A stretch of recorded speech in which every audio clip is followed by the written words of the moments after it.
Hello, strong people. This is no week whatever, day whatever, prep for whatever. This is just the post show.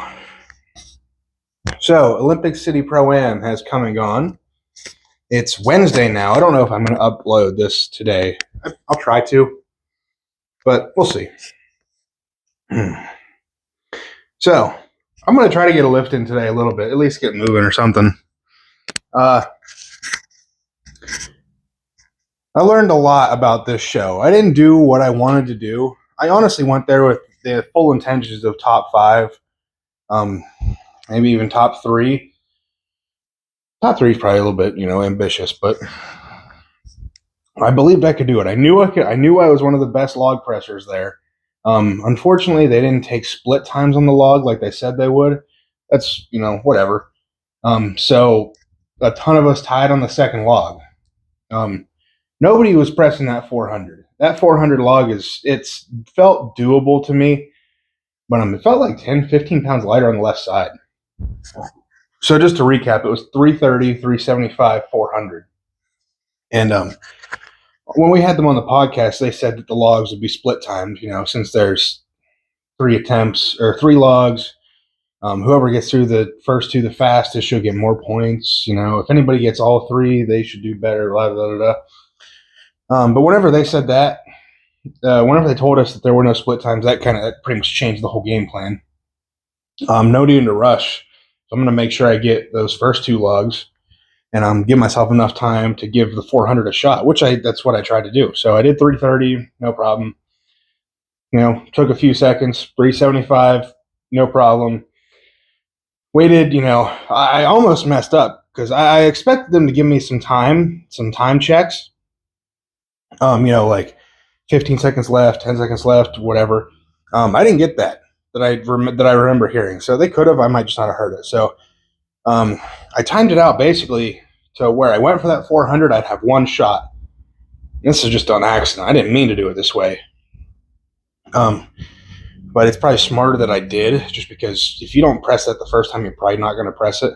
So I timed it out to where it's probably at about the 1 minute mark because we had 1 minute 15 seconds. So I went to press the 400. The clean was pretty easy. It felt a little awkward on the chest. I picked it in warm-ups. To my knowledge, I was the only one who touched it in warm-ups. And it was because I wasn't going to be, I wanted to get an idea of what it felt like. Because if I'm going to try to press it, which I had full intentions of doing, I wanted to at least know how it felt. So I could tell whenever I just picked it off the floor, I didn't clean it, I just picked it. I knew the left side was heavier. I didn't really let that get in my head at all, just because it is what it is. I can't change that, so why would I worry about it? So I tried to press the 400. I went for a dip and I got wobbly, recentered. Went for it again, got it off my chest, and I don't know. I don't think it was there. Maybe I could have pressed a little harder. I think I gave up. I got a good pop off the chest, but I just couldn't finish it. It is what it is. So tied for, technically first there, along with however many other people got it. Then axle deadlift. This is where I get a little bit annoyed. And it's just the principle. It doesn't change. This doesn't change a whole lot. I don't think I would have pulled a lot more or whatever. I don't think this changed the standings for the deadlift at all. So in warm-up, someone came up to me and was like, hey, just so you know, I was told we have to, our thumb has to be touching the bar. And I was like, okay, do you mean like wrapped under, like grabbing the bar? Or do you mean just thumb has to be in contact with the bar? And he said something. I don't remember what he said. But I was like, all right, I'm going to go check with the judge, who, by the way, was Chad Coy, which is one of the guys who is a referee for the Shaw Classic. So, the guy knows what he's doing. He's an intense guy, which I like. So I came up to him, and he told me, yeah, you have to be full gripping the bar. And he grabbed my arm, just like you'd be grabbing the bar. And he's like, yeah, thumb wrapped. I'm like, all right, I'll change it. I'll do some of those in warm-ups just to get a feel for it. I don't like doing it that way. I just feel like it pulls me out in front a little bit. So really, it's an issue because my straps slide off. I could chalk my hands all I want, but my wrists, the bar still wants to kind of slide down with the straps. So I opened a little bit lighter just to be, make sure that I could do it without the bar sliding, without the strap sliding off. So I opened at 695. I pulled that, easily. I could feel my hand starting to slip. I could feel my thumb wanting to come off the bar. So I put it down and I was like, that was close, wasn't it? And he's like, yeah, that was close. I did the same thing for my next attempt at what did I do? 735, 755? I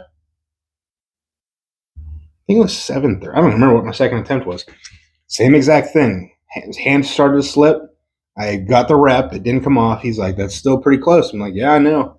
I'm trying.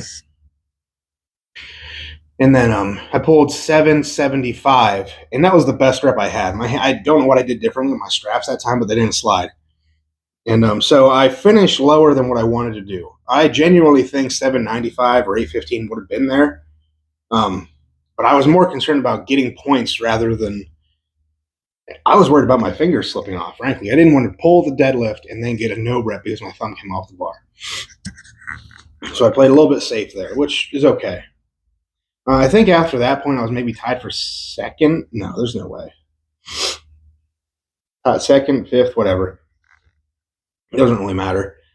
And then I'm seeing posts now where guys did not have their thumbs wrapped around the bar like I was told I had to. It's a little frustrating to be told one thing, see other people do it differently, and them not get called on it. It's just a principle thing. Do I think it changes the results? No, not at all. But it's just the fact that I'm told to do one thing, and someone else gets away, and I'm called on it every attempt. Every single attempt, it was mentioned. And then other people go out and do exactly what I was told not to do, and there's no repercussions. They get the reps. So it's just like, that kind of sucks. And these are like world-class judges, by the way. Like, I'm not trying to take anything away from them because I really do like them. It was crazy having them as my judges, if I'm being honest. Third event, yoke. This is where things kind of went downhill. So warming up felt good, no issues. This yoke is different. I've never used a yoke quite like this. The bar on the back, on a typical yoke, I believe it's like a 3-inch diameter crossbar. The bar that connects one upright to the next. This one was thin, like axle thin, maybe even a little bit thinner. I could be wrong about that, but it was thin. So there's less surface area on your back for it to sit on then. And then it was much wider, much, much wider than a standard yoke. So it felt a little strange, but I was able to warm up on it and get a good feel for it before I actually went out and used it. And I thought I would, blitz through this if I'm being honest, just because yoke is usually one of my better events. Like I took 7th on it at Nationals, the yoke frame combo.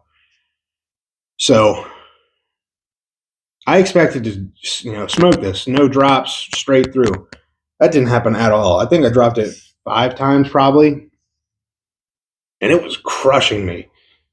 Carrying it itself was not bothering me. It was whenever I'd drop it and repick, I was just getting destroyed. And finally, I think about halfway down, my arms started to lock up. Something was going on in my elbow, lower bicep, upper forearm area. It was really weird. I'm assuming it's because I was like pressing into the yoke like you're supposed to do, and I was just straining too hard. Maybe. I don't really know. It seems weird to injure your forearms on a yoke. Maybe it was sliding off my back and I was trying to catch it or keep it on there. That's also very possible.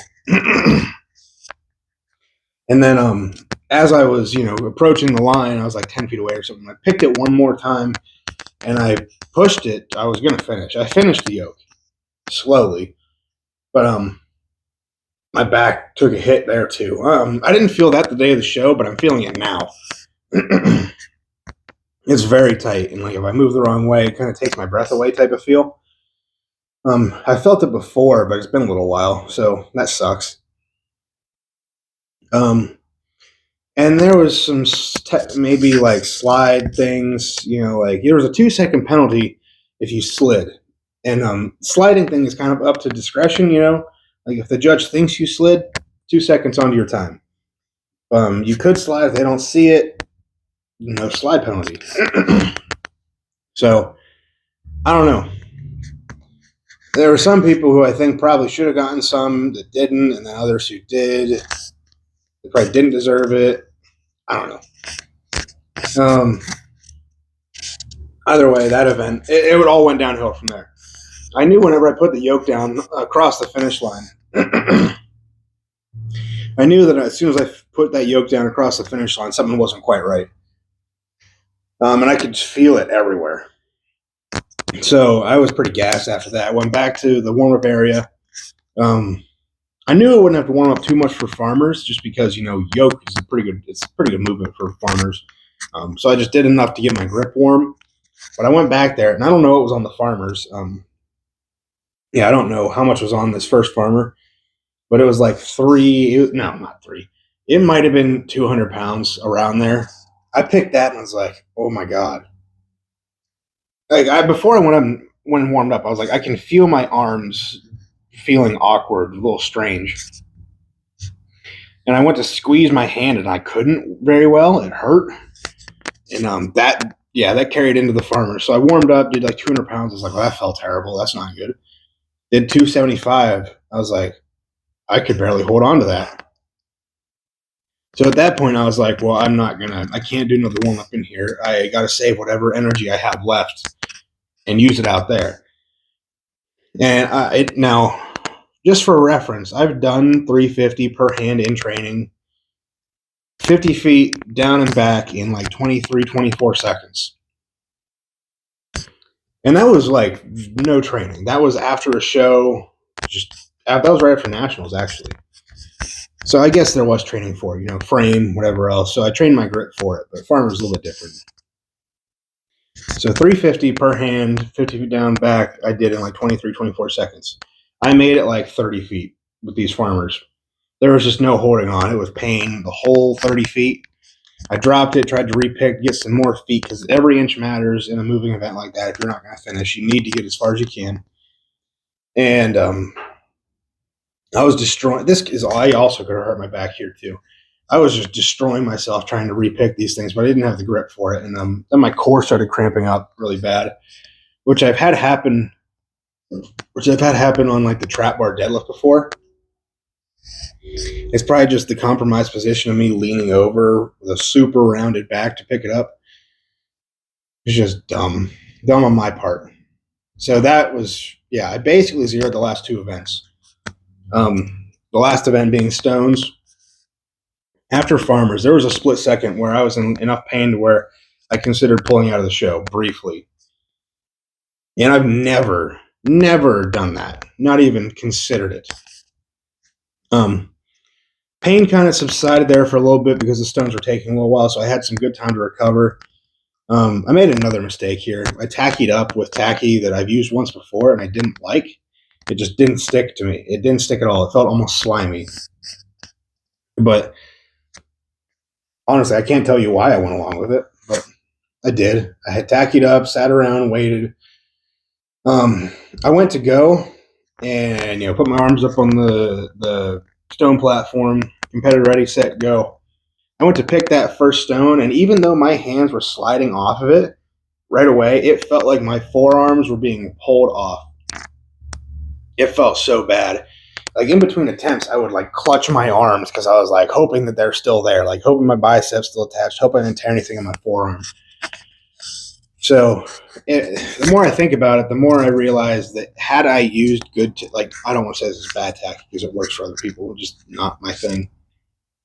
Had I been using the tacky I usually use that sticks really well for me, I honestly think I probably would have pulled something or torn something just because it hurt that bad, which is disappointing because I trained stones harder this prep than I think I have before. And I was confident I was going to hit that 400 stone. I know I can do that. So I basically zeroed the last two events, and it put me down to like 12th or 13th or whatever. But I mean, not much I can say. Stuff like that happens. Just sucks that it happened out there at a pro-am, first time flying, all that fun stuff. Just sucks it happened there. It sucks it ever happens, obviously. I mean, part of the sport is trying to stay healthy. And it's not always easy to do, especially when you're moving types of weight like that. So it's disappointing for sure, but there's not much I can do about it. I can't do anything about it. So, yeah, I got to heal up, got to get my back figured out because it ain't feeling too good. But we'll heal up and we'll come back hopefully. So the plan is regionals. And I think it's June 1st. So almost exactly, 2 weeks or 2 months away.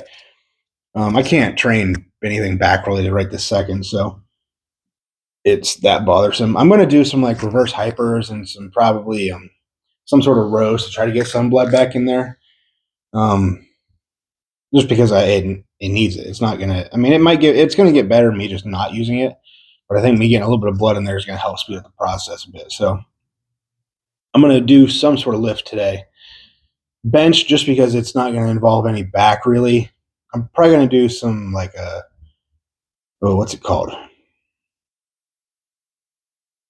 Like, yeah, a feet up bench, whatever feet up bench is called. Larson press. That's the word. That's my plan. If my back, if it's okay to do a normal arch for bench, I'll do a normal arch and bench like regular. But we'll see. I don't want to, hurt it doing something stupid. Even though strongman is kind of stupid sometimes. Well, that's about it for the show. My buddies did really well. They crushed it. Oh, that was another thing. My buddy, we timed out his stone run. It was like 28 seconds, and his it said like 38 seconds on the Iron Podium score sheet. We think they fat fingered it. So I'm a firm believer it should be 28 seconds instead of 38 seconds. I think he would have gained a couple of places there. Definitely a few points. And stuff like that just can't happen. I mean, that could literally be the difference between you making $3,000 at the show and getting your pro card and not being on the podium. I mean, you can't make mistakes like that. So, like, it is what it is. I wish we would catch things like that at the time.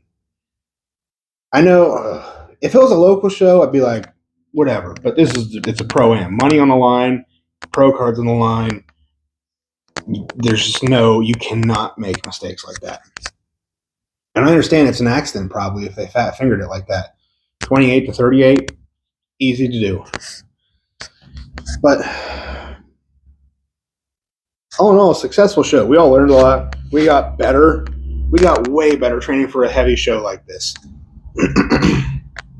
I think it made us want to not do local shows as much. Like typical local shows, like regionals. Yeah, just because you can get an Arnold invite. But yeah, my new goal, regionals. Obviously, I want to do, but I want to give OSG a run this year. I want to qualify as best I can. If I don't, I don't.